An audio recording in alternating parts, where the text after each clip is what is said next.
Diário não oficial do Brasil. Dia 134/365, 14 de maio, terça-feira, o dia seguinte. O dia seguinte, ao 13 de maio de 1888, é o dia que se revela e se fixa na história a sordidez da nossa classe dominante. No Brasil, não há riqueza que tenha sido construída sem o sangue do povo negro. Não há luta que não tenha participação da população negra.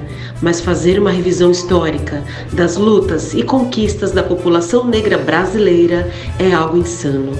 As narrativas construídas não têm foco na luta, mas no olhar perverso e doentio da classe dominante. Das lutas contra a escravidão nas Américas, a mais vitoriosa foi a dos haitianos, que efetivamente chegaram ao poder.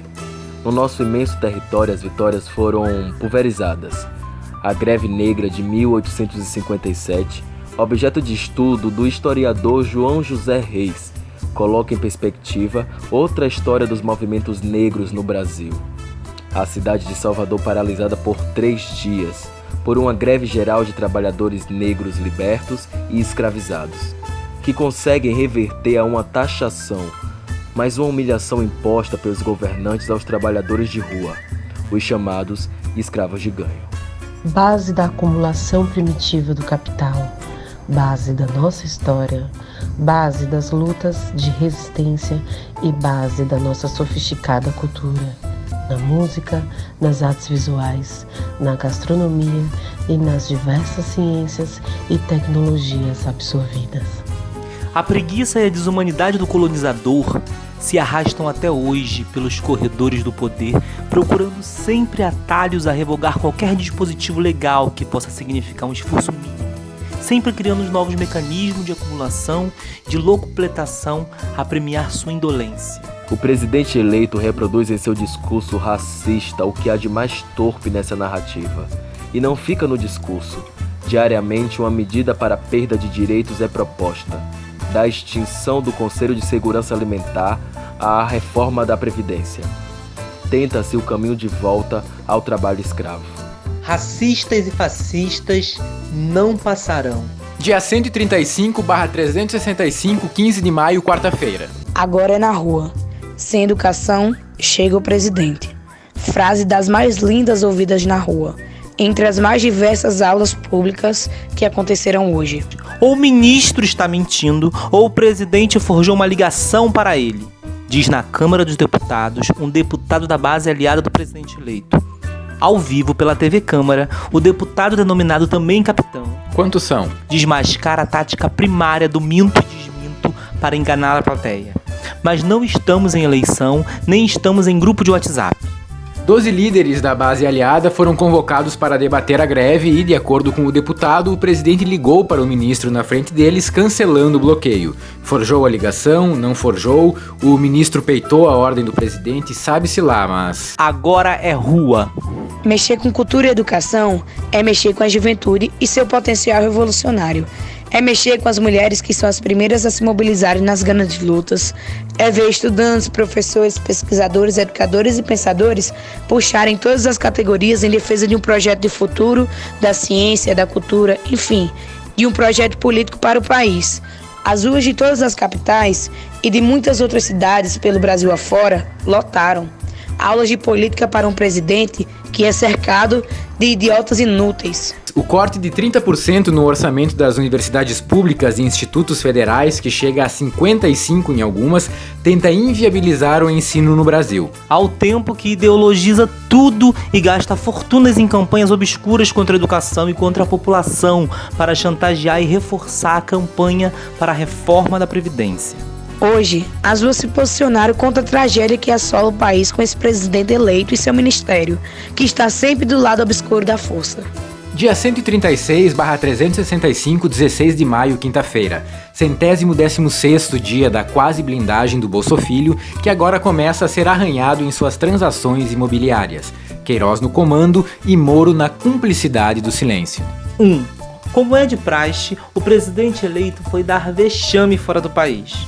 Um dia ficaremos ilhados. A agenda mentirosa, George Bush está tratando da agenda, nem mesmo é metáfora. Se resumiu a uma visita surpresa. Levou Malafaia para passear e fugiu das manifestações. 2. Um ministro foi à Câmara dizer loucuras, como sempre, misturando dados, confundindo tudo e mostrando que não conhece a pasta, fazendo uma pregação nazi-fascista. Sugiro urgentemente um Pronatec para ministro, porque é muito vexame para um governo só. 3. Qual projeto? Transformar a universidade em quartel.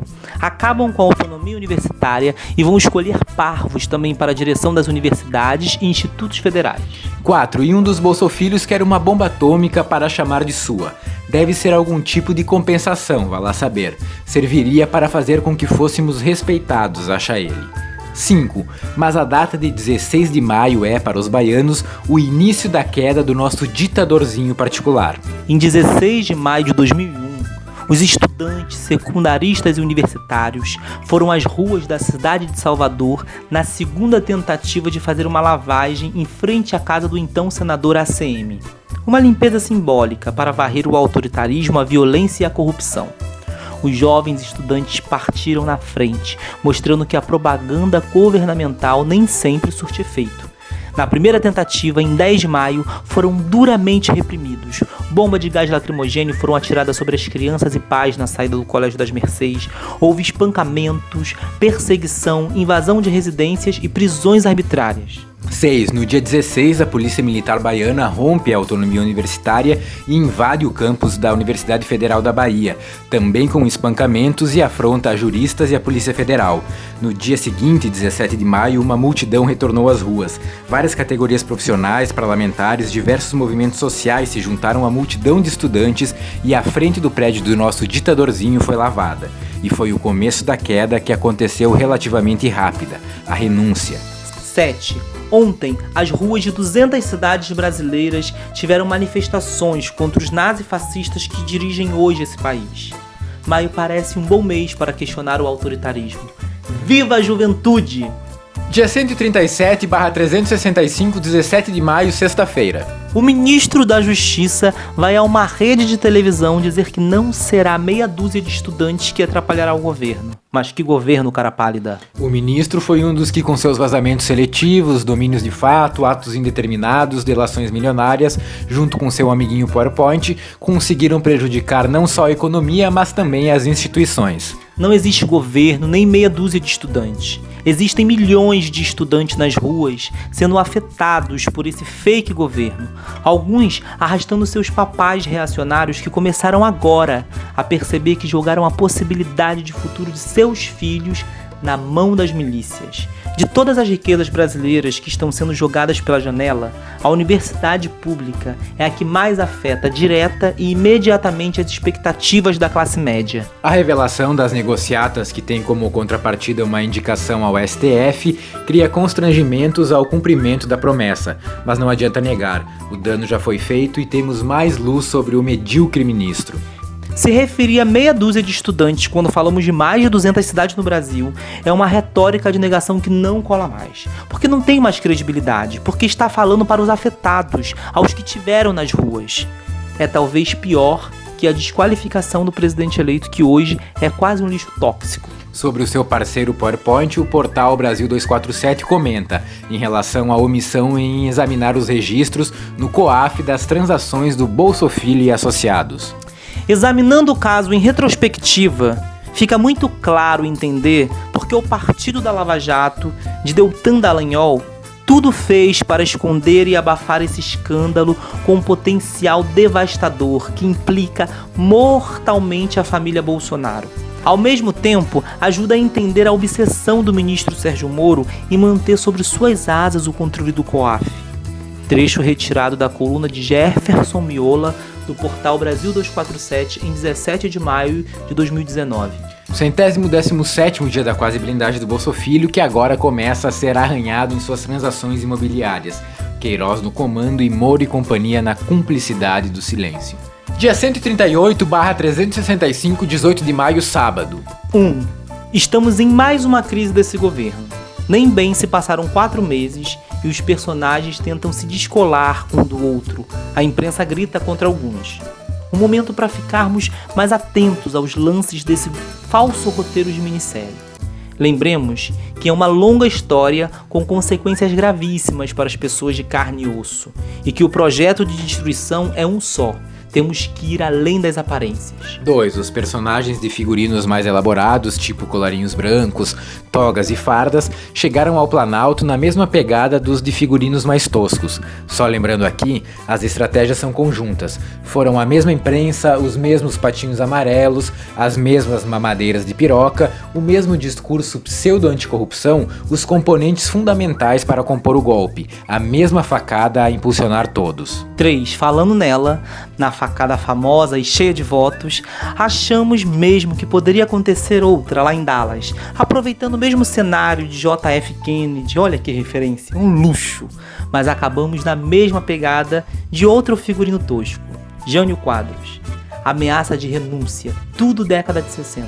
4. Não houve renúncia, em vez disso programaram uma manifestação fascista de apoio ao governo. Ops! Para ir às ruas no dia 26 desse mês.